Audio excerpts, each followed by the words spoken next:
कि आप 2023 का विधानसभा चुनाव एज ए विधायक लड़ोगे या नहीं। ये पार्टी को तय करना है कि उन्हें किसको चुनाव लड़ाना है। अगर पार्टी आपको टिकट नहीं देती है, इतना समय जब कांग्रेस पार्टी को दिया है तो चुनाव तो कांग्रेस पार्टी से ही लड़ेंगे। सुनने में ऐसा भी आ रहा है कि आपकी उनसे कुछ खास बनती नहीं है। बीजेपी के कैंडिडेट है जोराराम जी कुमावत साहब। मैं कोई यहाँ का एमएलए तो हूँ नहीं या ना यहाँ का प्रत्याशी हूँ। आप देखिए 2013 का चुनाव हम 43,000 वोटों से हारे, 2018 का चुनाव हम 33,000 वोटों से हारे। ये बहुत बड़ा मार्जिन है। 4.25 साल के अंदर कांग्रेस पार्टी ने सुमेरपुर की जनता के लिए क्या काम किया? पिछले 1 साल से आपका और उनका मिलना बहुत ज्यादा हो रहा है। मैं अगर एमएलए बन गया तो शायद आपको ये सवाल करने की जरूरत नहीं। सुमेरपुर कोई चारा का भूमि तो है नहीं, कोई भी आएगा और चढ़ के चला जाएगा। संयम जी लोढ़ा साहब 3 साल तक आप उनके साथ कभी दिखे नहीं।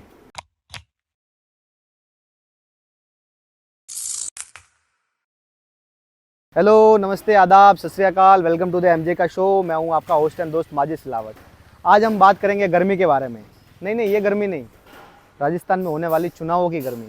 जैसे जैसे चुनावों का दौर पास में आ रहा है, राजस्थान में गर्मी बढ़ गई है।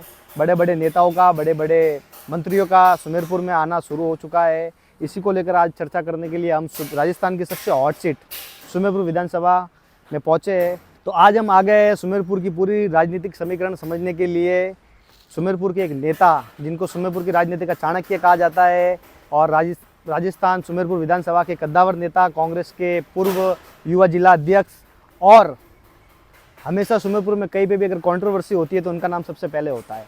तो सारे मुद्दों पर सुमेरपुर की पूरी राजनीति समझने के लिए आज हम उनके निवास स्थान पर पहुंच चुके हैं। इन्होंने अभी एक नया घर बनाया है, बहुत ही आलीशान घर बनाया है। आज हम बात करेंगे राजस्थान की पूरी राजनीति समीकरण के बारे में और सुमेरपुर विधानसभा की चर्चाओं के बारे में। बहुत बहुत धन्यवाद सर, आपने हमारे पॉडकास्ट के लिए अपना कीमती समय दिया। सबको पता है कि राजस्थान में चुनाव आने वाले हैं और आपको भी बहुत सारे काम है। इसके बीच आपने हमको अपने घर पे बुलाया और समय दिया, इसके लिए आपको सबसे पहले तो बहुत बहुत धन्यवाद। और शुरू करते हैं आज का एपिसोड। सबसे पहला सवाल तो हमारा यही है और सीधा और सटीक सवाल ये है आपसे कि आप 2023 का विधानसभा चुनाव एज ए विधायक लड़ोगे या नहीं। पहले तो आपका बहुत बहुत आभार और स्वागत, थैंक जो यू। आपने समय निकाल कर यहाँ पर आप पधारे हैं। अब जो आपने सवाल किया है कि चुनाव लड़ोगे या नहीं लड़ोगे, तो ये पार्टी तय करेगी। पिछले 20 सालों से छात्र राजनीति से मैं कांग्रेस पार्टी से जुड़ा हुआ हूँ, तो ये पार्टी को तय करना है कि उन्हें किसको चुनाव लड़ाना है, किसको नहीं लड़ाना। हाँ, मेरी इच्छा बिल्कुल 100% है इस बार और मैं उसके लिए प्रयास भी कर रहा हूँ और दिल्ली में भी कुछ बड़े नेता मेरे लिए प्रयास कर रहे हैं। तो अगर पार्टी ने टिकट दिया तो 100% मैं चुनाव लड़ूंगा। आपकी राजनीति के अंदर जो शुरुआत हुई है सुमेरपुर के अंदर, उसके बारे में आप थोड़ा बता देते तो पता चलता कि मतलब किस तरह से आपने राजनीति में कदम रखा, कौन कौन से चुनाव आपने आज तक लड़े हैं और कौन कौन सी पोजीशन में कांग्रेस पार्टी में आप बने हुए थे, अभी हो। मैं, जैसा कि मैंने पहले बताया, मैं छात्र राजनीति से ही एनएसयूआई जो छात्र संगठन है कांग्रेस पार्टी का, लगभग मुझे जहाँ तक याद है 98-99 से मैं स्कूल समय से ही एनएसयूआई से जुड़ गया था और उसके बाद लगभग 10 साल तक मैं एनएसयूआई का ब्लॉक अध्यक्ष रहा सुमेरपुर में। 2010 में जब राहुल जी गांधी ने ये यूथ कांग्रेस में चुनाव वाली प्रणाली लाई, तो सबसे पहले मैं 2009-10 में यूथ कांग्रेस का चुनाव जीतकर सुमेरपुर का नगर अध्यक्ष बना था। उसके बाद अगले चुनाव में 2013 में मैं फिर से चुनाव लड़ा और सुमेरपुर विधानसभा का अध्यक्ष बना। उसके बाद 5-6 साल तक मैं अध्यक्ष रहा और 2018 में यूथ कांग्रेस की लीडरशिप ने मुझे पाली जिले के जिलाध्यक्ष की भी जिम्मेदारी दी थी। मैं 2 साल तक लगभग जिलाध्यक्ष की जिम्मेदारी भी मैंने निभाई यूथ कांग्रेस में। जी, यूथ कांग्रेस में। और उसके बाद अभी मैं एज ए कार्यकर्ता है, as a party worker Sumerpur का। नगर पालिका पार्षद के लिए भी चुनाव लड़े थे आपने? नहीं, वो एक उपचुनाव था 2013 में और वो भी लड़ा किया था, पार्टी के पास कैंडिडेट नहीं था। और वो मेरा वार्ड भी नहीं था। वहाँ जाकर वो पार्टी का जो आदेश था, 6 महीने रहे थे चुनाव को, उस आदेश को मैंने माना था। अब जिस तरह से आपकी तैयारी चल रही है, अगर पार्टी आपको टिकट नहीं देती है तो क्या आप फिर भी चुनाव लड़ेंगे किसी दूसरी पार्टी से या निर्दलीय वगैरह? नहीं, अब इतना समय जब कांग्रेस पार्टी को दिया है तो चुनाव तो कांग्रेस पार्टी से ही लड़ेंगे। निर्दलीय ना तो अभी तक मेरे दिमाग में आया है और ना मेरा ऐसा कोई विचार है। रही बात दूसरी पार्टियों की, जब कांग्रेस पार्टी में मैं काम कर रहा हूँ, आज जिस कांग्रेस पार्टी ने मुझे यहाँ पर इतनी पहचान दी है सुमेरपुर क्षेत्र में, और उस पार्टी की वजह से ही मैं जो कुछ भी हूँ, मैं तो मानता हूँ कांग्रेस पार्टी की वजह से ही हूँ। तो अगर टिकट देगी तो मैं चुनाव लड़ूंगा। निर्दलीय या दूसरी पार्टी में जाने का तो सवाल ही पैदा नहीं होता और निर्दलीय में चुनाव नहीं लड़ूंगा। तो सर, जैसा कि पिछले चुनावों में कांग्रेस पार्टी ने सुमेरपुर से जो प्रत्याशी थे अपने रंजू रामावत जी, उनको टिकट दिया था, तो सर हमने सुनने में ऐसा भी आ रहा है कि आपकी उनसे कुछ खास बनती नहीं है। तो अगर पार्टी इस बार भी उनको टिकट देती है तो क्या आप पार्टी के कार्यकर्ता की हैसियत से उनको सपोर्ट करोगे? आप सुमेरपुर की बात कर रहे हो, मैं पूरे जिले को लेकर आश्वस्त हूँ। पूरे जिले में एक भी टिकट कांग्रेस का रिपीट नहीं होगा। ये लीडरशिप तय करे कि पाली जिला 2013 से अगर टिकट जा रहे हैं और लगातार हम सारी सीटें हार रहे हैं, फिर पार्टी अगर उसी ढर्रे पर चलेगी तो परिणाम वही होंगे जो पिछले 10 सालों से आ रहे हैं। मैं श्योर हूँ, लेकिन हाँ, आपका सवाल वाजिब है कि अगर टिकट रिपीट होता है तो एज ए कांग्रेस पार्टी के वर्कर के रूप में, नेता के रूप में, जिसे भी पार्टी टिकट देगी मैं उसका साथ दूंगा। अगली बार भी सर उनको टिकट मिला था, पर आपका कुछ खास योगदान दिखा नहीं था पिछले चुनावों में, और ऐसा हमें सुनने में भी मिला है कि आपके जो भी संबंध है, राजनीतिक संबंध उनके साथ, वो कुछ खास नहीं है। तो उसको लेकर आप हमेशा उनसे एक तीखी बहस भी आपकी रहती है। किसी मुद्दों पर आप सोशल मीडिया पर उनके बारे में कुछ ना कुछ हमेशा कुछ बोलते रहते हो, तो उसके पीछे कुछ सर? नहीं, ये मैंने हमेशा ये चाहा, पार्टी में चाहे कोई भी नेता हो, जब तक पार्टी कार्यकर्ताओं का वो नेता कदर नहीं करेगा तब तक परिणाम ना पार्टी के लिए मिलेगा ना उस नेता के लिए मिलेगा। ये बात उन पे भी लागू होती है और मुझ पे भी लागू होती है। तो एक परिवार होता है, परिवार में छोटी मोटी बातों पर बहसबाजी भी होती है, झगड़े वगड़े सब चलते रहते हैं। हाँ, राजनीतिक विचारधारा हमारी एक है, आपस में इतनी बनना नहीं बनना ये पार्टी का एक बहुत बड़ा फोरम है, आप बड़े स्तर पर भी देखिए तो वो सब चलता रहता है। लेकिन as a party worker, as a party नेता, हम सब कहीं ना कहीं किसी न किसी रूप में एक है, और एक मंच पर जब भी जरूरत पड़ती है हम वहाँ पर मौजूद रहते हैं। अभी विधानसभा सुमेरपुर के अंदर बीजेपी के कैंडिडेट है जोराराम जी कुमावत साहब, लगभग 3.25 साल हो गए, तो आप उनका कार्यकाल किस प्रकार से देखते हो, और ऐसी कौन सी कमियां हैं उनकी जो आप विधायक बनने के बाद उनको पूरा करना चाहोगे? अब जोराराम जी जब 2018 में इनको टिकट मिला, और हमारी तरफ से भी जब रंजू जी को टिकट मिला, उन्होंने अच्छे मार्जिन से भी चुनाव जीता। लेकिन इन 4 साल 4.5 साल होने को आए हैं, इन 4.5 सालों में कोई विपक्ष की जो भूमिका इन्हें निभानी चाहिए थी वो पूरी तरह से उनमें निभाने नहीं पाए। हाँ, वो हर जगह उपस्थित रहते हैं, शादी ब्याहों में आपको दिखेंगे, भजन संध्याओं में आपको दिखेंगे, कहीं मौत मरतब हुई है वहाँ बैठने जाएंगे, सुख दुख में हर जगह स्थानीय है तो वो उसका फ़ायदा उनको मिलता है और वो हर जगह वो वहाँ पर जाते हैं। स्वभाव उनका शांत है, सहज सरल है, लेकिन फिर भी सुमेरपुर को जो फ़ायदा मिलना चाहिए था एज ए विपक्ष वो नहीं मिला। कई ऐसे मुद्दे थे जहाँ पर भाजपा अगर उनकी लीडरशिप में मुद्दे उठाती तो उसका सुमेरपुर को निश्चित रूप से उसका फ़ायदा होता। अब बात तो इनको लेकर तो बात ये कही जाएगी कि अगर ऐसा कहा जाए कि कोई ये बोलता है कि यार मास्टर जी मारते नहीं हैं, तो मास्टर जी पढ़ाते भी तो नहीं है, सही बात है। तो वो वाली बात है। इसलिए कमियां तो मैं गिनाना शुरू करूं तो बहुत सारी कमियां, लेकिन एज ए विपक्ष उनको जो भूमिका निभानी चाहिए थी, ये पहली बार हुआ है कि यहाँ पर सरकार और विधायक एक ही पार्टी के नहीं हैं। पिछले लंबे समय से यही था कि जो सरकार होती थी उसी का यहाँ पर विधायक रहता था, तो विपक्ष की उनको जो भूमिका निभानी चाहिए थी उसमें वो पूरी तरह से असफल हुए हैं। रही बात जब मैं विधायक बनूंगा तब मैं क्या करूंगा, अब ये भविष्य की बातें हैं, मैं बनूंगा नहीं बनूंगा, या मैं ईश्वर को बहुत मानता हूँ, उन्होंने क्या मेरे लिए तय कर रखा है। लेकिन हाँ, अगर मैं बना तो सबसे पहले तो कांग्रेस पार्टी जो यहाँ पर पूरी तरह से रसातल पर जा चुकी है उसको पुनः खड़ा करूंगा। कार्यकर्ता, मैंने हमेशा कहा है कि कार्यकर्ता को अगर आपने मान सम्मान नहीं दिया, आज पिछले 10 सालों में कार्यकर्ताओं, कांग्रेस कार्यकर्ताओं की आप स्थिति देख लीजिए कितनी बुरी स्थिति हो रखी है। तो कार्यकर्ताओं को उनका मान सम्मान मिले, और सुमेरपुर के लिए बहुत कुछ करना है। सुमेरपुर के लिए मैं तो मान रहा हूँ अभी तक एज ए राजनीतिक नेतृत्व जो होना चाहिए था वो सुमेरपुर के लिए कुछ भी नहीं हुआ है। तो मैं कोशिश करूंगा यहाँ विकास के बहुत सारे काम हो, कई ऐसे मुद्दे हैं जिन पर काम हो, और सुमेरपुर विकास के मामले में राजस्थान में कम से कम ज़्यादा नहीं तो टॉप 10 शहरों में उसका नाम आए।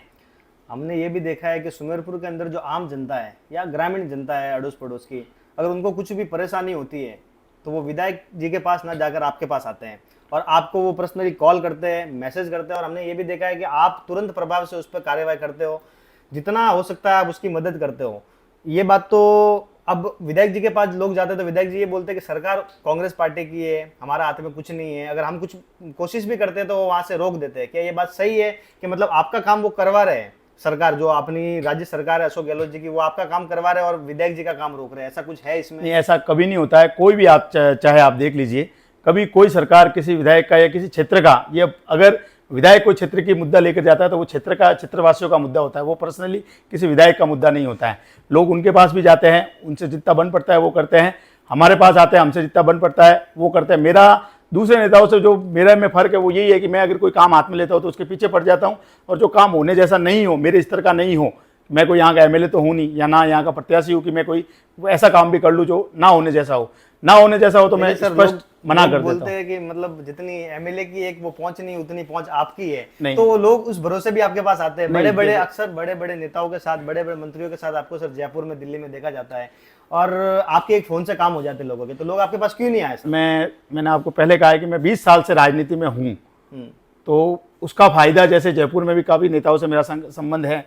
अशोक जी चांदना साहब जो राजनीति में नहीं थे, उससे पहले से मेरे उनसे पारिवारिक संबंध है। निरंजन जी आर्य साहब जो चीफ सेक्रेटरी थे, मैं बहुत उनके पास काम लेके गया, उन्होंने मेरे काम किए। आर्य साहब आज मुख्यमंत्री के सलाहकार हैं। दिल्ली में भी आप चले जाओ तो कई नेता हैं जिनसे मेरे संपर्क हैं। तो जयपुर स्तर का कोई काम होता है, मैं चांदना साहब के पास लेकर गया, कभी मुझे निराश नहीं होना पड़ा। पिछले 1.5-2 सालों से आर्य साहब ने, निरंजन जी आर्य ने बहुत काम किए, मेरे कहने पर बहुत उन्होंने काम किए। जनता के जितने भी काम मैं लेके गया उनसे मैंने करवाए, वो उन्होंने किए। पड़ोस में जो सिरोही विधायक है और मुख्यमंत्री जी के सलाहकार है संयम जी लोढ़ा, कई काम मैं उनके पास भी लेकर गया, उन्होंने भी वो सारे काम किए। और यहाँ पर लोकल स्तर पर जितने भी अधिकारी हैं उनसे समन्वय अच्छा है। तो जो जनता के हित के काम होते हैं वो अधिकारी करते ही है, और हम प्रयास करते हैं तो निश्चित रूप से उसका रिजल्ट भी मिलता है। भाजपा नेताओं पर हमला करने के चक्कर में कई बार आप अपने पार्टी के नेताओं पर भी हमलावर हो जाते हैं। इसके पीछे का मुख्य कारण क्या है? एक्चुअल में 2013 से पहले सुमेरपुर जो पार्टी का कांग्रेस पार्टी का सबसे बड़ा गढ़, मजबूत गढ़ माना जाता था पूरे राजस्थान में। यहाँ पर दिल्ली और जयपुर में भी जब चर्चा चलती थी तो इसको विनिंग सीट माना जाता था। अगर वो गढ़ हमारा ढह रहा है तो उसके लिए कोई भाजपा का नेता जिम्मेदार नहीं है, उसके लिए कांग्रेस के नेता ही जिम्मेदार हैं। तो जब वो जिम्मेदार हैं तो सवाल और जवाब उन्हीं से किए जाएंगे। इसीलिए मैं वो थोड़े सवाल करता हूं तो तीखे सवाल हो जाते हैं, लेकिन मेरी भावना यही है कि सुमेरपुर जो मजबूत गढ़ था वो पुनः सुमेरपुर कांग्रेस का मजबूत गढ़ बने और यहाँ पर हमारा विधायक हो। मतलब आप सीधा कांग्रेस की लीडरशिप को चुनौती दे रहे हो? मतलब नहीं, लीडरशिप को कोई चुनौती नहीं है। अगर आप अब किसी की चापलूसी करे, चमचागिरी करे, वही अगर राजनीति में रहने का पैमाना है तो शायद मैं राजनीति में रहूंगा भी नहीं। अगर सही बात कहना है, मैं चाहे दिल्ली रहूं, जयपुर रहूं, यहाँ रहूं, जितने भी बाहर के नेता आते हैं, मैं हमेशा उनसे ये कहता हूं कि ये पाली जिला पूरा हारते थे और सुमेरपुर जीतते थे। आप इतिहास उठाकर देख लीजिए, हमेशा ऐसा होता है। तो लीडरशिप को ये कोई चुनौती नहीं है। लेकिन अगर सुमेरपुर जैसा मजबूत गढ़ आज इस स्थिति में है कि हमारे पास बूथ पर बैठाने लायक कार्यकर्ता नहीं है। आप देखिए 2013 का चुनाव हम 43,000 वोटों से हारे, 2018 का चुनाव हम 33,000 वोटों से हारे। ये बहुत बड़ा मार्जिन है और हमें बूथ पर बैठने लायक अगर कार्यकर्ता नहीं मिल रहे, और ये जो सरकार का कार्यकाल था 4, सवा 4, 4.5 साल का, इसमें आम कार्यकर्ता मायूस हुआ है। तो ये क्यों हुआ है? तो इसके सवाल तो उनसे ही पूछे जाएंगे, कांग्रेस नेताओं से ही पूछे जाएंगे। और लीडरशिप को कोई चुनौती नहीं है। हम तो चाहते हैं कि कांग्रेस पुनः यहाँ पर वो अपना वजूद खोया हुआ हासिल करे। और ये पहली बार हुआ है कि राजस्थान में कांग्रेस की सरकार है लेकिन हमारे यहाँ पर विधायक नहीं है। तो मतलब सुमेरपुर विधानसभा में आपके विधायक नहीं है, ये बात तो सबको पता है, लेकिन सरकार तो आपकी है राजस्थान के अंदर, कांग्रेस पार्टी की। इन सवा 4 साल के अंदर कांग्रेस पार्टी ने सुमेरपुर की जनता के लिए क्या काम किए? अब एक्चुअल में जब तक नेतृत्व मजबूत नहीं होगा, मैं सोशल मीडिया पर भी लिखता रहता हूँ, कई जगह मैं बोलता भी रहता हूँ कि जब तक राजनीतिक नेतृत्व मजबूत नहीं होगा सुमेरपुर में, तब चाहे किसी भी, चाहे भाजपा की सरकार हो, कांग्रेस की सरकार हो, यहाँ वही हालात रहेंगे जो पिछले 10-20 सालों से हैं। तो राजनीतिक में नेतृत्व मजबूत करना बहुत जरूरी है। आप पड़ोस में देख लीजिए, संयम जी के रूप में एक अगर मजबूत लीडर वहाँ पर है तो उन्होंने बहुत सारे वहाँ पर काम करवाए हैं। तो नेतृत्व जब तक मजबूत नहीं होगा, कांग्रेस बीजेपी से कोई मतलब नहीं है। लीडरशिप यहाँ पर मजबूत जिस दिन हो जाएगी और जिस दिन मजबूत नेता मिल जाएगा, और मैं कह रहा हूँ जिस दिन मैं अगर एमएलए बन गया तो शायद आपको ये सवाल करने की जरूरत भी नहीं पड़ेगी। एक डायलॉग बीच जो पिछले विधानसभा चुनाव हुए थे उसके बाद एक डायलॉग बड़ा फेमस हुआ था, पैराशूट, जो शायद मेरे हिसाब से मैंने सुना कि वो उसकी उत्पत्ति भी आपने ही की थी, पैराशूट की, कि ये पैराशूट कैंडिडेट है ये वो। तो इस बार भी सुनने में आ रहा है कि सुमेरपुर में जो विधानसभा का टिकट कांग्रेस दे रही है उस पर भी मतलब बाहरी नेताओं की बड़ी नजर है सुमेरपुर के ऊपर। 2018 के चुनाव नतीजों से एक बात स्पष्ट हो चुकी है कि सुमेरपुर कोई चारागाह भूमि तो है नहीं कि कोई भी आएगा और चढ़ के चला जाएगा। रही बात पैराशूट, तो ये शब्द राहुल जी ने सबसे पहले बोला था 2018 का जब उन्होंने चुनावी आगाज किया था। चुनाव से मेरे हिसाब से 5-6 महीने पहले से उन्होंने बोल दिया था कि सुमेरपुर की राजनीति में क्या, हाँ, सुमेरपुर की राजनीति मैं शुरुआत वहां से कर रहा हूँ। कि उन्होंने ये कहा था कि कहीं पर भी कोई पैराशूट उम्मीदवार नहीं आएगा तो मैं ऊपर से ही उसको काट दूंगा। वहीं से ये शब्द आया था और मैंने वहीं से ये शब्द पकड़ा था। सामने जब भाजपा ने स्थानीय कैंडिडेट को दिया तो कांग्रेस पार्टी को भी यहाँ से किसी न किसी स्थानीय लीडरशिप को देना था। बिना कहा लंबे समय से यहाँ से चुनाव लड़ी, अब अगर उनका टिकट काट कर आप किसी को दे रहे हो तो मेरा ये मानना था कि यहाँ पर जो धरातल पर काम कर रहा था उस व्यक्ति को अगर टिकट देते तो 2018 के नतीजे कुछ और होते हैं। 3 साल तक सर आप जो अपने विधानसभा सुमेरपुर है उसके पास वाले विधानसभा सिंगवंज है, तो सिरोही विधानसभा अपने संयम जी लोढ़ा साहब 3 साल तक आप उनके साथ कभी दिखे नहीं। पिछले 1 साल से आपका और उनका मिलना बहुत ज्यादा हो रहा है और आपकी और उनकी जुगलबंदी काफी लोगों में चर्चा बटोर रही है। मतलब कहीं पे भी राजनीतिक कुछ सभाएं होती है, कुछ भी होता है, वहां पे आप दोनों साथ में दिखते हो। तो सर इससे ये मतलब ऐसा लग रहा है कि संयम जी अब सुमेरपुर से चुनाव लड़ने वाले हैं। देखिए, सुमेरपुर से अगर संयम जी लोढ़ा चुनाव लड़ना चाहे या यहाँ पार्टी उनको भेजती है तो उनका स्वागत है, इसमें कोई दो राय नहीं है। रही बात हमारी जुगलबंदी की, तो संयम जी और मेरे संबंध बहुत पुराने संबंध हैं और पिछले लंबे समय से वो भी मेरा संघर्ष देख रहे हैं। मैं भी उनको लंबे समय से, जब मैं छात्र राजनीति में था तब से वो मुझे जानते हैं, मैं उन्हें जानता हूँ, तो मैं उनसे बहुत प्रभावित हूँ। उनकी जो कार्य करने की क्षमता है या जो लड़ने की क्षमता है, जो संघर्ष करने की, जो आंदोलन करने की, भाजपा राज में उन्होंने जो आंदोलन किए, मुझे बहुत अच्छा लगता है। मैंने उनसे बहुत कुछ सीखा है। और सिरोही में अब जैसे आपने कहा सुमेरपुर से चुनाव लड़ना चाहते हैं, तो ये मुझे अभी एक अफवाह लग रही है। सिरोही में उन्होंने विकास के जो नए आयाम इस कार्यकाल में स्थापित किए हैं, मुझे नहीं लगता आने वाले समय में कोई भी वहां से विधायक, कोई भी विधायक, तो क्या संयम जी खुद भी चाहेंगे तो अपना रिकॉर्ड वो तोड़ नहीं पाएंगे। इतने काम सिरोही के लिए, शिवगंज के लिए, वहां की जनता के लिए उन्होंने कर दिए हैं। यहाँ जब भी रहते हैं सुबह शाम जनता से सीधा मिलते हैं, जो भी वहाँ उनका जनता दरबार लगता है, वहाँ जो भी जाता है हाथों हाथ उनके काम होते हैं। अफसरों को फ़ोन करना और कार्यकर्ताओं के लड़ना, बहुत बहुत मैं उनसे प्रभावित हूँ। तो ये यहाँ से चुनाव लड़ने की बात, वो मेरे बुलाने पर सुमेरपुर जब जब भी मैंने उनसे आग्रह किया, वैसे वो इधर उधर की विधानसभाओं में ज़्यादा इंटरफेयर करते नहीं है, उनके स्वभाव में नहीं है, लेकिन मैंने जब जब भी उनको बुलाया है, मुझसे विशेष स्नेह है उनका, जब भी मैंने उनको बुलाया है वो यहाँ पर आए हैं, हमारे प्रोग्राम में भी रहे हैं। और जब भी हम उनके पास कोई काम लेके गए हैं, वो काम उन्होंने बहुत ही तन्मयता से किए हैं। और लेकिन फिर भी मुझे लग रहा है कि वो सिरोही से चुनाव लड़ेंगे। उसके बावजूद भी अगर पार्टी उन्हें यहाँ से चुनाव लड़ाती है तो हम पूरी ताकत से चुनाव लड़ेंगे और बहुत बड़े मार्जिन से यहाँ से जीतेंगे। सर आप अभी जो बातें कर रहे हो विकास की, सुमेरपुर के विकास की वगैरह, तो सर इस बार बीजेपी के विधायक है, इससे पहले कांग्रेस के विधायक भी थे, कांग्रेस की सरकार भी थी। और सुमेरपुर के अंदर जो विकास होना चाहिए था सर, वो कहीं लग रहा है आपको कि बहुत पीछे रह गया सिंगवंज के और सिरोही के मुकाबले। जो सीएम जी ने अभी 5 साल के अंदर जो काम किया है, बिल्कुल तारीफ के काबिल है। हर सिंगवंज और सुमेरपुर के लोग उनको धन्य बोलते हैं कि उन्होंने हर काम छोटे से लेकर बड़े तक, भले वो उद्यान बनाने हो, सड़कें बनाने हो, जो सड़कें कभी नहीं बनती वो भी उन्होंने बनाई है। और ये हमने सोशल मीडिया पे, न्यूज़ पे देखा है। तो सर कांग्रेस के जब एमएलए थे सुमेरपुर के अंदर, तो वो काम क्यों नहीं हुए? और अभी आप क्या गारंटी देते हो कि अभी इस बार अगर कांग्रेस के कैंडिडेट को जिताती है जनता तो वो काम होंगे? मैं आपको पहले ही कह चुका हूं, मैं कांग्रेस बीजेपी दोनों पार्टियों के लिए बात कह रहा हूं कि जब तक यहां पर लीडरशिप मजबूत नहीं होगी और ऐसा नेता यहां से हाई लेवल तक नहीं जाएगा। देखिए, कुछ भी काम, अब जैसे कोई लोग काम देते हैं, हम अफसरों को बोलते हैं, करते हैं, छोटे मोटे काम हम करवा भी लेते हैं, लेकिन जब पूरे सुमेरपुर शहर की या पूरे विधानसभा क्षेत्र की बात आती है या बड़े बड़े सरकार से कोई काम करवाने के लिए बात होती है, तो उसके लिए पावर सेंटर होना जरूरी है, यानी सत्ता में होना जरूरी है। और सत्ता में जो व्यक्ति यहाँ से जनता के बीच से बनकर अब यहाँ से एमएलए बनकर चले जाए, एसी रूमों से बाहर ही नहीं निकले, या पिछले जो भी रहे थे उनका कनेक्शन जनता से था, वो वैसा था नहीं। तो मैं मेरी बात कर रहा हूं, मैं दूसरों की तो बात नहीं करूंगा, मैं अपनी बात कर रहा हूं कि मुझे अगर पार्टी ने मौका दिया और जनता ने अगर मुझे यहां से मौका दिया और मेरी किस्मत पर अगर ये लिखा हुआ तो 100%, 100% मैंने मेरे जीवन में बहुत संघर्ष देखा है। मैं यहां तक भी आया हूं तो आप खुद भी जानते हो कि मैंने बहुत बड़े बड़े संघर्ष में देख चुका हूं। तो मुझे जनता का दुख और दर्द और कार्यकर्ताओं का दर्द मुझसे बेहतर कोई समझ नहीं सकता, कोई जान नहीं सकता। तो मेरी ये इच्छा है कि सुमेरपुर के लिए वो सारी चीजें हो जो सुमेरपुर पिछड़ गया है। या आपने कंपेयर किया सिरोही से, शिवगंज से, कई जगह से आप कंपेयर करोगे तो सुमेरपुर निश्चित रूप से बहुत ही पीछे चला गया है। तो मेरी ये कोशिश होगी कि सुमेरपुर को उस लेवल तक मैं वापस लेकर जाऊं। आप सर ज़्यादातर देखा जाता है कि आप सोशल मीडिया पर ये लिखते हो सुमेरपुर विधानसभा के बारे में कि यहाँ पे अफसरशाही बहुत ज़्यादा है।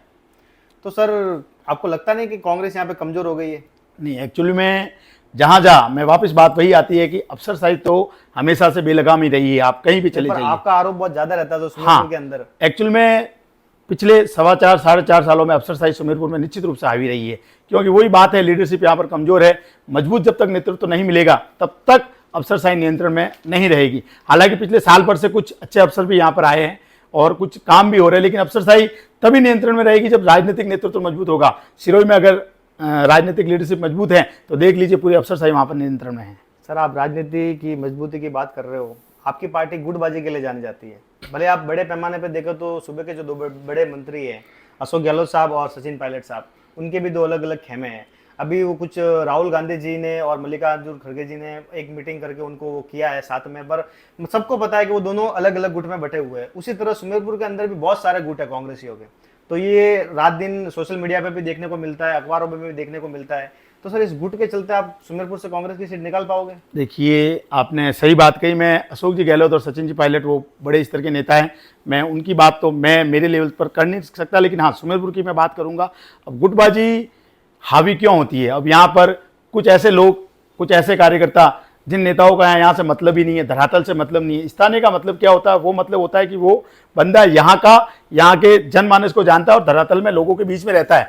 आप जयपुर में, दिल्ली में पंचायती करो, मुंबई में आप बिजनेस करो, और यहाँ भले आपके विधानसभा में गांव है और यहाँ आके आप कहो कि आप स्थानीय, तो स्थानीय बात नहीं, सेट नहीं होती है। और जब चुनाव नजदीक आते हैं तो अभी तो आप देखिए 20-25 ऐसे लोग आपको कांग्रेस में दिख जाएंगे कि वो यहाँ से टिकट चाहेंगे, जबकि उनको जनता ने कभी देखा ही नहीं होगा और जनता के बीच आएंगे नहीं। कई ऐसे लोग हैं जो सिर्फ कैंपों में जाते हैं, या सरकार का कोई मंत्री आता है, मंत्री जी के साथ जाएंगे, फोटो खिंचवाएंगे, वो करेंगे। तो उन्होंने अपना गुट, अब ये मीडिया की भी देन है, उनको मसाला चाहिए, तो साहब ये इसका फलाना गुट है, ये इसका गुट है, ये गुट है। तो गुटबाजी जैसी कोई बात होती नहीं है। उनके पास 2-4 लोग उनके दरबारी चाटुकार हो सकते हैं, लेकिन उसका कोई मतलब है नहीं। और निश्चित रूप से मैंने कहा कांग्रेस का ये सुमेरपुर गढ़ था। पिछले 4.25 सालों में आप देखिए जितनी भी, चाहे नगर पालिका के चुनाव हो, जिला परिषद के चुनाव हो, पंचायत राज के चुनाव हो, टिकट जो बांटे गए आप देखिए कार्यकर्ता क्यों पीछे रह गया। टिकट किसको बांटे गए? आप इन छोटे छोटे चुनावों में देखिए कार्यकर्ता क्या उम्मीद रखता है। वो ये तो नहीं चाहता कि उसको एमएलए का टिकट मिले, पंचायत के उनको टिकट मिले, जिला परिषद के टिकट मिले या नगर पालिका के टिकट मिले। आप देखिए नेताओं ने अपने दरबारी चाटुकारों को टिकट दिए, किसी ने अपने ड्राइवरों को टिकट दे दिए, कोई यहाँ उनके यहाँ घर पर सेवा दे रहा था उसको टिकट दे दिए। तो जब आप ऐसे टिकट आप दोगे तो कैसे कार्यकर्ता आपके साथ जुड़ेगा और कैसे वोटर आपके साथ जुड़ेगा? उसका नतीजा ये हुआ कि पूरे सुमेरपुर से ना हमारा आज प्रधान है, ना हमारा चेयरमैन है, ना तगतगढ़ में हमारा चेयरमैन है, ना हमारा पाली जो देहात हमारे भी विधानसभा में आता है वहाँ हमारा प्रधान है। तो ये वो कारण थे कि कार्यकर्ता रूट भी गया, कार्यकर्ताओं को जो हक मिलना चाहिए था, वो सम्मान मिलना चाहिए था, वो मिला भी नहीं है।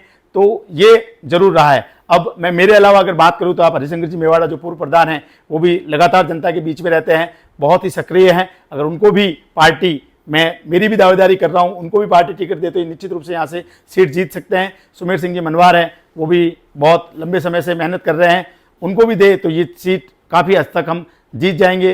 प्रेमाराम जी देवासी हैं, वो एक अच्छे कैंडिडेट हैं।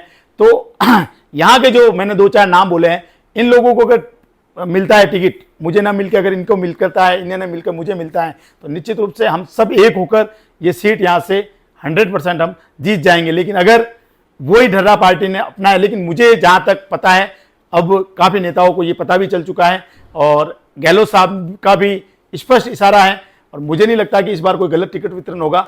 इस बार ईश्वर ने चाहा तो कुछ अच्छा ही होगा। सुमेरपुर की राजनीति के आप चाणक्य कहे जाते हैं सर, आपको लोग चाणक्य बोलते हैं सुमेरपुर की राजनीति के।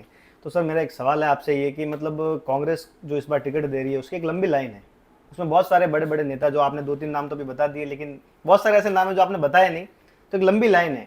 तो सर मतलब हम आपसे ये पूछना चाहते हैं कि कांग्रेस पार्टी जिसको टिकट देती है सुमेरपुर के अंदर, अभी आपने थोड़ी देर पहले बोला कि ऐसे ऐसे लोगों को टिकट बांट दिए जो उनके ड्राइवर थे, वो थे, तो वो एक सर्वे करवा के कार्यकर्ताओं के अंदर एक मतलब इंटरनल सर्वे करवा के जनता के बीच में जाके सर्वे करवा के देते टिकट, या फिर पैसे के दम पर या फिर कोई अप्रोच के दम पर? सुनने में ऐसा आता है कि कांग्रेस हमेशा टिकट ऐसे ही बांटती है, पैसों के दम पर या किसी की अप्रोच लगाकर, भले उसके पीछे कोई वोट बैंक ना हो, लेकिन टिकट ऐसा बांट देती है। आपको लगता है कि कांग्रेस पार्टी ऐसा करेगी इस बार? अब पंचायत चुनाव और नगर पालिका के चुनाव को तो मैंने आपको बता दिया है, मैं पैसों का आरोप तो किसी पे लगाऊंगा नहीं, लेकिन हर नेता ये चाहता है कि जो उसके आसपास जो भी लोग हैं जो उनके लिए खड़े रह रहे हैं, तो वो उनको टिकट देने की कोशिश कर रहा है, लेकिन उस चक्कर में कार्यकर्ताओं को वो हक मार देते हैं। मेरे कहने का मतलब है कि आप 20 टिकट दे रहे हो, 4-5 दे दीजिए जो आपके करीब है, खास है, उनको दे दीजिए।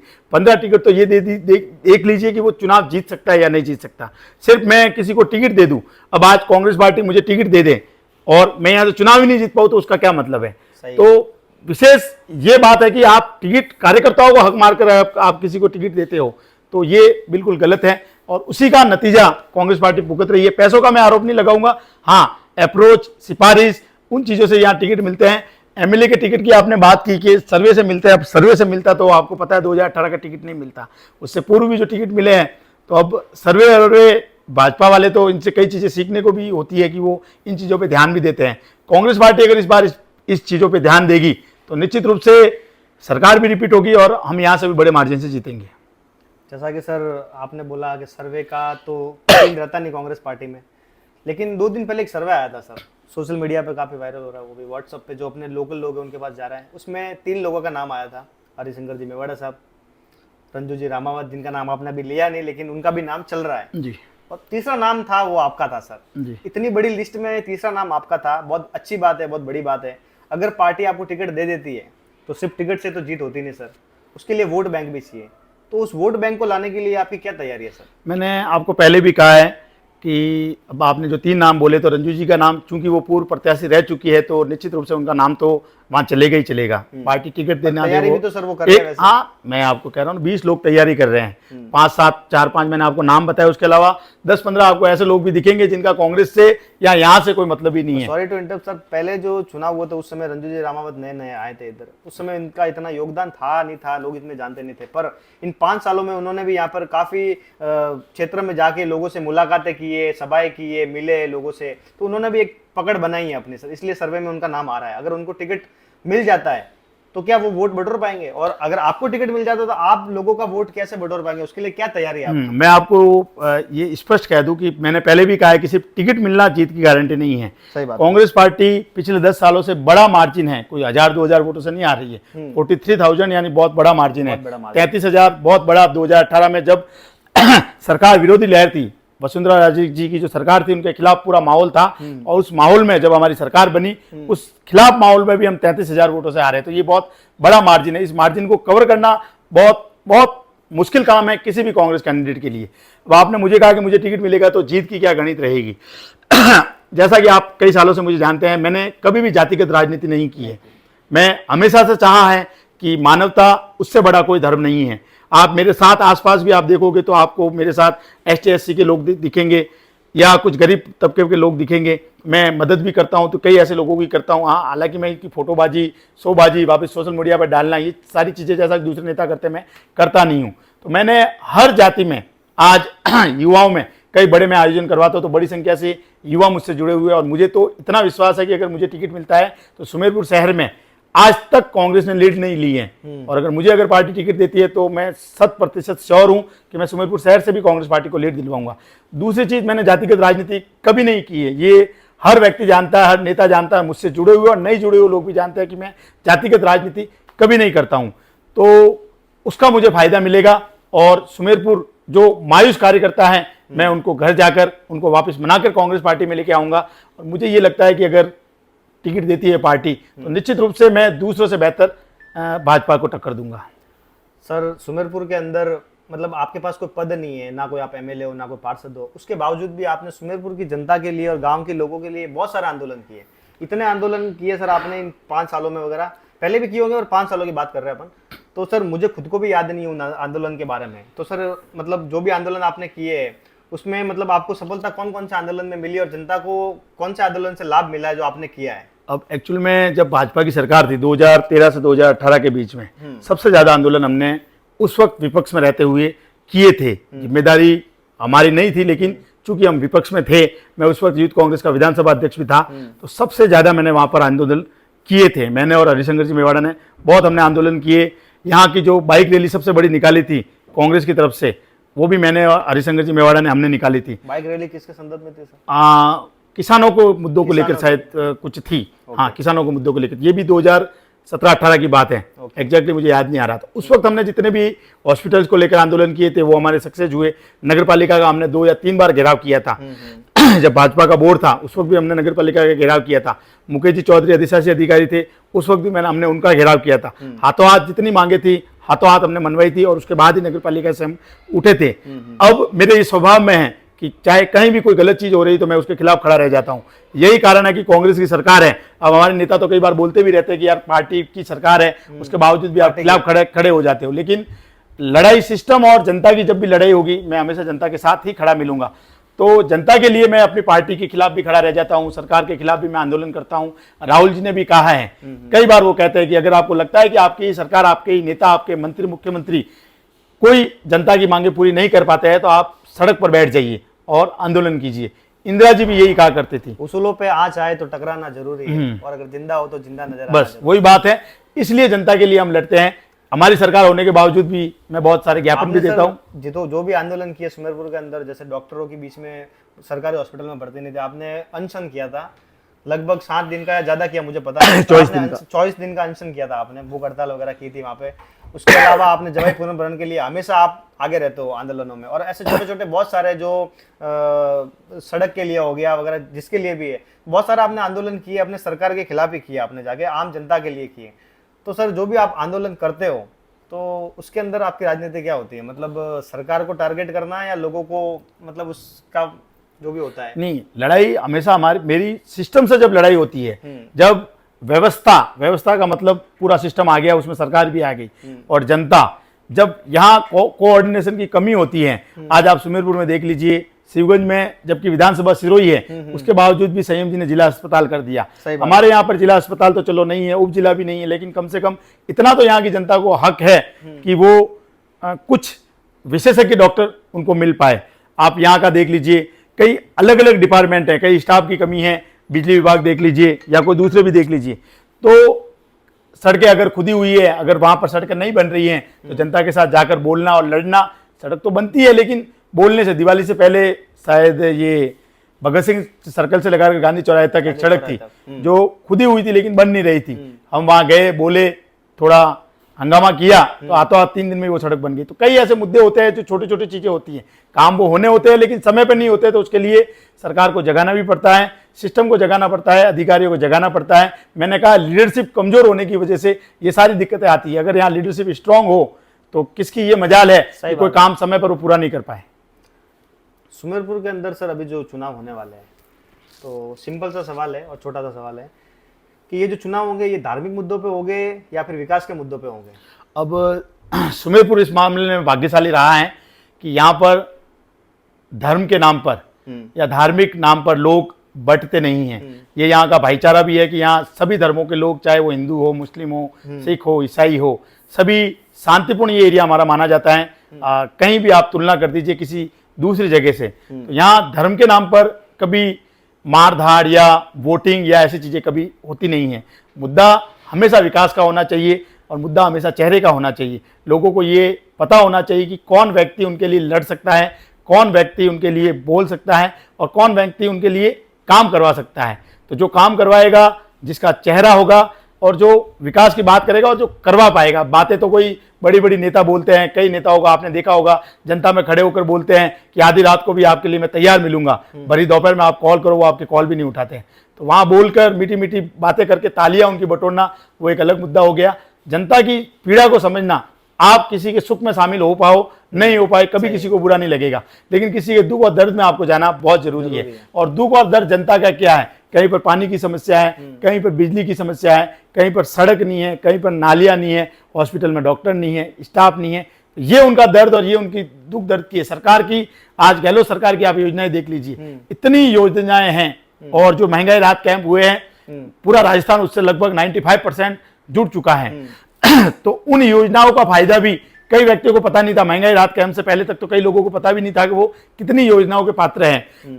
और हर वर्ग को उन्होंने कुछ भी नहीं देखा है कि कोई अमीर है कि गरीब है कि मिडिल क्लास है, हर वर्ग को उन्होंने फायदा दिया है। तो उन योजनाओं का भी समाज के अंतिम व्यक्ति तक, राजनीति आपकी तभी सफल है, आप चाहे किसी भी पद पे हो, कि समाज में अंतिम व्यक्ति, पंक्ति में बैठा हुआ व्यक्ति भी जब तक उसकी मुख्य धारा में नहीं आ जाता तब तक आपकी राजनीति सक्सेस नहीं हो सकती। और ये भावना खुद में होनी चाहिए। अगर वो होगी तो निश्चित रूप से उसका फायदा 100% मिलेगा। राजस्थान में सर हमेशा देखा जाता है कि 5 साल बीजेपी तो 5 साल कांग्रेस।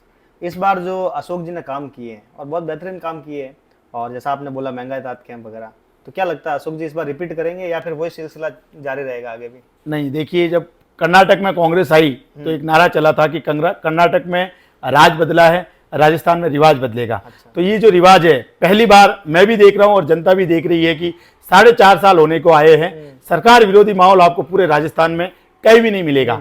बार बार नरेंद्र मोदी जी जो देश के प्रधानमंत्री हैं, बार बार वो राजस्थान आ रहे हैं। अमित शाह जी जो देश के गृह मंत्री हैं, बार बार पूरे देश में कहीं जाए नहीं जाए वो राजस्थान आ रहे हैं। उनके नड्डा साहब जो अध्यक्ष है, राष्ट्रीय अध्यक्ष है, वो बार बार राजस्थान आ रहे हैं। तो आप समझ लीजिए उनको भी पता है कि अशोक जी गहलोत की जो योजनाएं हैं और इस सरकार ने जो काम किए हैं उनका उनके पास कोई भी तोड़ नहीं है। इसलिए अब ये कई धार्मिक रंग भी देंगे, ऐसे मुद्दे भी लाएंगे और ताकि सरकार विरोधी माहौल बने। ये प्रयास कर रहे हैं पिछले 1-1.5 साल से।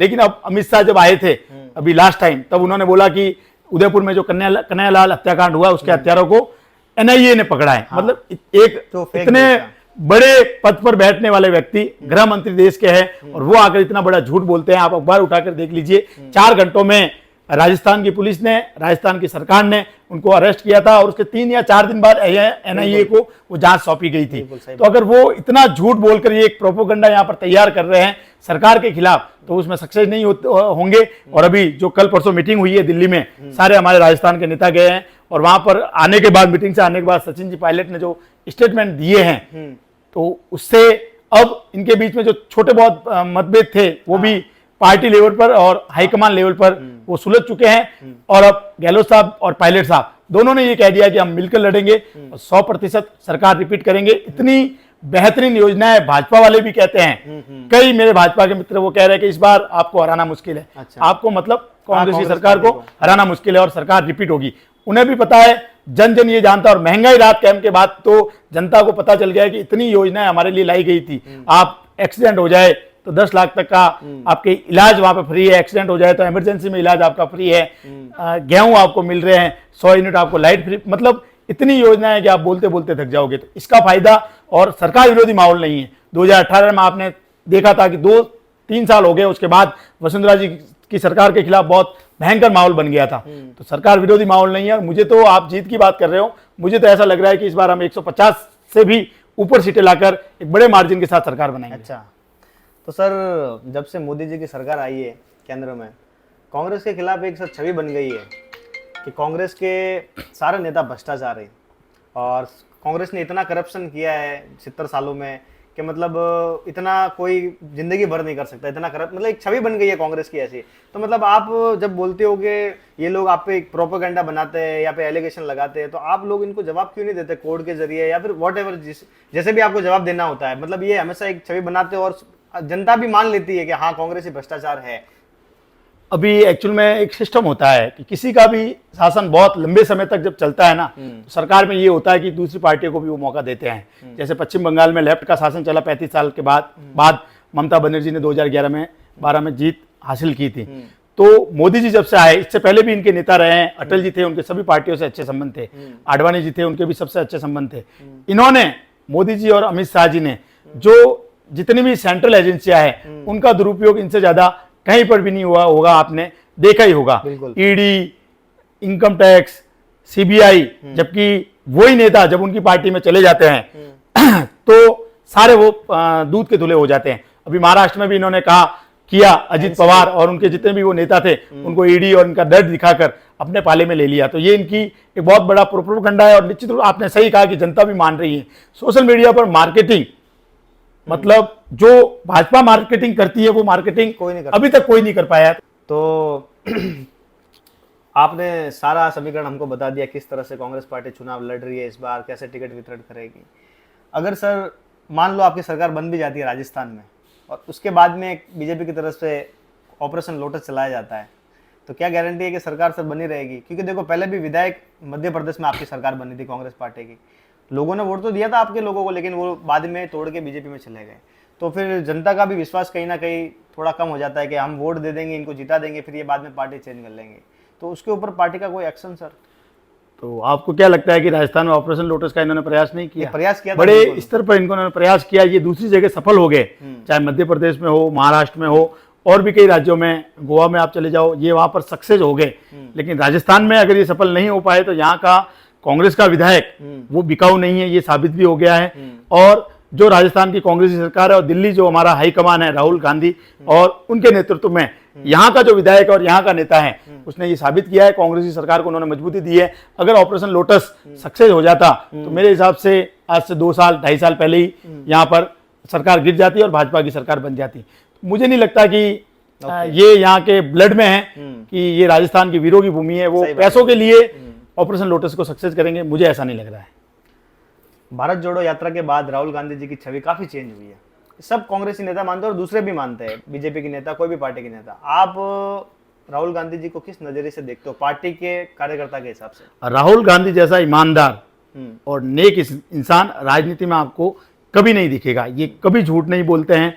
और भारत जोड़ो यात्रा ने तो चलो इनकी जो छवि थी वो वर्ल्ड वाइड बाहर आई है, उनकी निखर कर सामने आई है, लेकिन ये छवि तो इनकी लंबे समय से है। आज आम जनता का दुख दर्द वो चाहे तो कहीं भी आज अपनी जिंदगी अच्छे ऐसो आराम से वो गुजार सकते हैं। उन्हें पद का भी मोह नहीं है, ना सोनिया जी को था। अगर सोनिया जी को मोह होता तो 2004 में मनमोहन सिंह जी की जगह वो देश की प्रधानमंत्री बनती।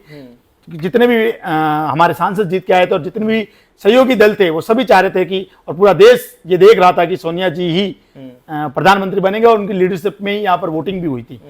उन्होंने वो त्याग का सबसे बड़ा आदमी, एक पार्षद का पद भी नहीं छोड़ता, उन्होंने प्रधानमंत्री का पद छोड़ दिया। फिर राहुल जी जब अध्यक्ष थे और लगातार नकारात्मक नतीजे आ रहे थे तो पूरी पार्टी उनके पीछे लग गई। 2 साल 3 साल लग गए। जब कार्यकारी अध्यक्ष वापस बनाया गया, सोनिया जी जो सक्रिय राजनीति से दूर हो गई उनको वापस बनाया गया। सब चाह रहे थे कि राहुल जी राष्ट्रीय अध्यक्ष बने, उसके बावजूद भी उनकी जिद थी वो नहीं बने तो नहीं बने। तो ऐसे त्याग, राजनीति में छोटे छोटे पद पाने के लिए लोग चमचागिरी, चाटुकारिता, इनकी सारी हदें पार कर देते हैं। उन सब के बावजूद उनके पास तो सब बना बनाए भी उनको देने को तैयार थे, लेकिन उन्होंने नहीं लिया। उन्होंने कहा मैं जनता के बीच में जाऊंगा, जनता के मुद्दों को उठाऊंगा, मेरे लिए पद अहमियत नहीं रखता। इसीलिए इतनी बड़ी 3,500 किलोमीटर की यात्रा उन्होंने की। और फिटनेस लेवल भी उनका देखिए, बिल्कुल हर जगह वो गए, हर धर्म के लोगों से मिले, महिलाओं से मिले, बच्चों से मिले। और भाजपा, मोदी जी, अमित शाह जी वो देखते रह गए कि इतना प्यार राहुल गांधी को कैसे मिल रहा है। वोटों में तब्दील होता है, कितना होता है, कर्नाटक में हो गया, ठीक है ना। अब कहां और कितना होगा वो एक अलग बात है, लेकिन इनकी जो वर्ल्ड वाइड छवि जो निखर कर आई है वो निश्चित रूप से भारत जोड़ो यात्रा से आई है। और इसका फायदा कांग्रेस पार्टी को आगामी चुनाव में निश्चित रूप से मिलेगा। सुमेरपुर में होने वाले चुनाव अभी विधानसभा के, कांग्रेस किस मुद्दों पे चुनाव लड़ेगी? मुख्य मुद्दा कांग्रेस का क्या होगा जिसका बेस बना के कांग्रेस मैदान में उतरेगी? अब मुख्य मुद्दा तो, अब जैसे मैंने कहा कि सरकार रिपीट हो रही है। आज भाजपा का यहाँ से विधायक है, भाजपा के विधायक है, जो जनता ये तकलीफ समझ रही है कि अगर यहाँ पर कांग्रेस का विधायक होता तो निश्चित रूप से काम की गति भी बढ़ती, जो पैसा सरकार से मिलना चाहिए था निश्चित रूप से मिलता। आज पास में संयम जी है, हालांकि वो निर्दलीय जीत के आए, लेकिन कांग्रेस के ही है हमारे, तो वो है। तो जितना फायदा सरकार से वो ले सकते थे उन्होंने वो लिया। तो जनता ने भी ये देखा है कि क्रॉसिंग जहां तक ना हो सके, इसका जो नुकसान मिला है इस सरकार में वो जनता ने देखा है। तो सबको पता है, जनता भी कह रही है कि कांग्रेस सरकार रिपीट होगी। तो जब वो सरकार रिपीट होगी, कांग्रेस किन मुद्दों पे चुनाव लड़ेगी? मैंने पहले ही कह दिया, विकास के मुद्दे हैं। सुमेरपुर में इतने मुद्दे हैं कि आप गिनने बैठ जाओ तो सुबह से शाम हो जाए। तो वो सारे मुद्दे हैं, उन मुद्दों पर वो चुनाव लड़ेगी। सुमेरपुर शहर और सुमेरपुर का पूरा विधानसभा क्षेत्र बहुत बड़ा ये क्षेत्र है। उस क्षेत्र में बहुत कुछ करना अभी तक बाकी है, चाहे हॉस्पिटल को जिला स्तर पर लेके, चाहे हालांकि सुमेरपुर विधानसभा में है लेकिन पाली के पास मेडिकल कॉलेज है, सुमेरपुर में भी एक मेडिकल कॉलेज होना चाहिए। जवाई पुनर्भरण के लिए तो गहलोत साहब ने स्वीकृत कर दिया बजट, वो भी जब भी उसका काम भी शुरू हो गया। सर, सुमेरपुर के अंदर खेल मैदान भी बनने वाला था, उसके लिए पहले जमीन जो भी अलॉट की गई थी उस पर भी आपने कुछ आपत्ति जताई थी? एक्चुअल में सुमेरपुर में हमेशा बोलता हूं कि जब तक जनता देखो, एक तो यहाँ पर मजबूत लीडरशिप नहीं है, दूसरी बात जनता भी इतनी जागरूक नहीं है। मैं हमेशा बोलता भी हूँ, लोगों को भी बोलता हूँ कि जहां लड़ाई लड़ने की बात आती है वहां पर उठ खड़ा होना चाहिए। अब जैसे मैंने मैदान की बात की, तो हायर सेकेंडरी स्कूल के जस्ट पास में जो मैदान है बहुत अच्छा मैदान, और वो खेल मैदान ही है। सामने रंगमंच है, वो अगर थोड़ा छोटा पड़ रहा है तो उसके स्कूल के पास था, तो बजट भी कोई 1 या 1.5 करोड़ हर खेल मैदान को दे रहे थे। तो 1.5 करोड़ में मेरा मुख्य मुद्दा ये था कि जागा नगर में अगर आप जाते हो और वहां पर मैदान बनाते हो, मेरी संबंध में उपखंड अधिकारी जी से बात हुई थी, उन्होंने भी कहा था कि हमने भी पहले कलेक्टर साहब को इसी स्कूल के वाले पास वाले मैदान का हमने बोला था, लेकिन उन्होंने कहा कि ये जगह छोटी है, इसलिए हमने जागा नगर, उन्होंने भी कहा कि भाई मेरी भी इच्छा थी कि शहर के बीच में हो, वहीं पर हो, इसलिए हमने जागा नगर को चुना। लेकिन आप देखिए, जागा नगर में जमीन आप लेवलिंग करने जाओगे, आज 12, 13, 14, 15 बीघा वो जमीन बता रहे हैं, 14, 15 बीघा लेवल जमीन का करोगे, उसकी बाउंड्री बनाओगे तो 1 या 1.5 करोड़ रुपए वो तो वहीं पर खर्च हो जाएंगे। तो फिर बचेगा कैसे, वो बनेगा कैसे? और यहाँ से किसी बच्चे को जागा नगर के लिए माता पिता अकेले भेजेंगे भी नहीं, हाईवे भी है, अकेला नहीं जा सकता। और जो स्कूल के पास है वहाँ बच्चे अकेले भी जा सकते हैं। हमने तो शिक्षा क्रांति रंगमंच में पूरी जीवन हमने वहाँ पर क्रिकेट खेला है, खेल खेले हैं, वहाँ पर हम बड़े हुए। तो मेरी ये इच्छा थी कि ये बनता तो यहाँ लड़कियां भी चली जाती ना, तो माता पिता को इतनी चिंता की बात नहीं होती। तो वो मेरा विशेष मुद्दा था। अब जब खेल मैदान तो स्वीकृत हो गए, अब आप देखिए मैं लीडरशिप की बात करता हूँ। अभी जो पिछले महीने एक लिस्ट आई थी, करीबन 25 या 30 जगह 1.5 करोड़ रुपए चला भी गया है। पड़ोसी सीगंज में तो चला गया है, लेकिन सुमेरपुर में उसका नाम भी नहीं है। क्यों? अब लीडरशिप का है ना, मैंने कहा ना, लीडरशिप जब तक स्ट्रांग नहीं होगी सरकार पैसा वहां दे ही नहीं सकती। अच्छा। अब इन्होंने जागानगर चयनित तो कर लिया है, हाँ। लेकिन अभी बजट नहीं है, और अब 3 महीने बाद आचार संहिता लग जाएगी, फिर वापिस चुनाव में जाएंगे, तो ये मुद्दा वैसे अब अदर झूठ में लटक चुका है। जनता का सर ये भी मानना है कि आप जैसे छोटे छोटे मुद्दों पे समाधान करते हो लोगों का, कोई आपको कॉल करते हैं, मैसेज करते हैं, तो ये सिलसिला सर चुनाव के बाद भी जारी रहेगा या सिर्फ चुनाव से पहले तक का है? अब ये चुनावों से देखिए, मैं ईश्वर को बहुत मानता हूँ। मेरा ये मानना है कि ईश्वर ने जो आपके लिए लिखा है, चाहे आपके लिए हो, जो जिसको भी ईश्वर को मानता है, आपके लिए उन्होंने क्या लिखा है वो आप और मैं कोई नहीं जानता। तो उन्होंने जो भी लिखा है वो होके रहेगा। तो इसलिए मैं ये बातें तो नहीं करता, लेकिन मैं हमेशा ये मानता हूँ कि आपके पास अगर ऐसी व्यवस्थाएं हैं कि आप जनता का कोई काम कर सकते हो तो जरूर करना चाहिए। किसी का दुख दर्द मिटाओ तो आपको इंसान होने का हक है। जनता भी आपसे उम्मीद लेके आते हैं। किसी को झूठा दिलासा देना, झूठ बोलना, फोन नहीं उठाना, जो नेताओं की आमतौर पर आदत होती है, मुझे ये चीजें मेरे स्वभाव में नहीं है। ये चीजें चुनाव तो अब है, पिछले 10 सालों से जब से मैं यूथ कांग्रेस का अध्यक्ष बना था, जो 2008 से 13 के बीच का कार्यकाल था, और बीना जी जब यहाँ से मंत्री थे और बहुत पावरफुल मंत्री थे, उस वक्त भी आप कार्यकर्ताओं को पूछ सकते हैं कि उनके एक कॉल पर हम जाते थे, पूरा प्रशासन काम करता था, मैडम के पास कोई काम लेके जाते थे, वो काम करते थे। उस वक्त भी हमने बहुत काम, उस वक्त तो कोई मेरा था नहीं कि मुझे कोई चुनाव लड़ना है या नहीं लड़ना है। 2013 के बाद जब भाजपा की सरकार बनी, उस वक्त भी सरकार हमारी नहीं थी, लेकिन लोगों ने जो बोला, प्रशासन से हम बोलते थे, प्रशासन भी समझते थे, अधिकारी, कई अधिकारी होते हैं वो समझदार भी होते हैं कि भाई वो राजनीतिक में पढ़ते भी नहीं है और वो जनता का काम है वो करते हैं। तो वही सिलसिला पिछले 4.5 सालों से है। चुनाव तो अब है, पता नहीं पार्टी किसे टिकट देगी, क्या देगी, ये सारी चीजें भविष्य के गर्भ में छुपी हुई है। और लेकिन जितना बन सकता है, जब तक राजनीतिक जीवन में है, जिस दिन राजनीतिक जीवन त्याग देंगे उसके बाद का तो नहीं पता, लेकिन जब तक राजनीतिक जीवन में है, जितना बन सकता है उतनी मैं मदद करता हूँ। मैं तो सभी नेताओं को कहता हूँ कि आम जन की आप मदद करके देखिए, उनकी खुशी देखकर आपको बहुत खुशी होगी। सही बात है, बहुत अच्छी बात है, मदद करनी भी चाहिए। अगर आपसे हो सकता है तो आप करो, नहीं तो आप उसकी मदद, उसको मार्गदर्शन कर सकते हो। ये नेता की बहुत अच्छी क्वालिटी होती है। और सर इसके साथ साथ एक सवाल और भी है, आपने बोला टिकट अब किसको मिलेगा, वो अभी तक कोई फाइनल हुआ नहीं है, और लोगों के बीच भी चर्चा काफ़ी अभी धीरे धीरे बढ़ रही है, जैसे चुनाव पास में आ रहा है। तो बीच में सर ये देखा गया था कि जो आपने नाम लिया, बीना जी का बहुत कद्दावर नेता है यहाँ के, और 2-3 बार एमएलए भी रह चुके हैं यहाँ पे। वो बीच में 2 बार अपने निवास स्थान पर आए थे यहाँ पर, तो लोगों ने ये भी कयास लगाए थे कि वो भी दावेदारी कर सकते हैं। अगर वो आए तो क्या उनको टिकट मिल सकता है? उनके बीच में कोई और नाम फिर, क्योंकि वो इतने पुराने नेता, इतने बड़े नेता है, इन्होंने इतनी राजनीति सुमेरपुर की देखी है और कैबिनेट के मंत्री भी रहे यहाँ पे, तो अगर वो वापस आते हैं तो उनको टिकट मिलना, क्या लगता है आपको? बीना जी को 7 बार यहाँ से टिकट मिला 1985 के बाद, और 4 बार वो चुनाव जीते। लगभग हर कार्यकाल में वो 85 और 90 का छोड़ दो तो हर कार्यकाल में वो मंत्री रहे, और 8 से 13 के बीच तो 3-4 मंत्रालय उनके पास थे।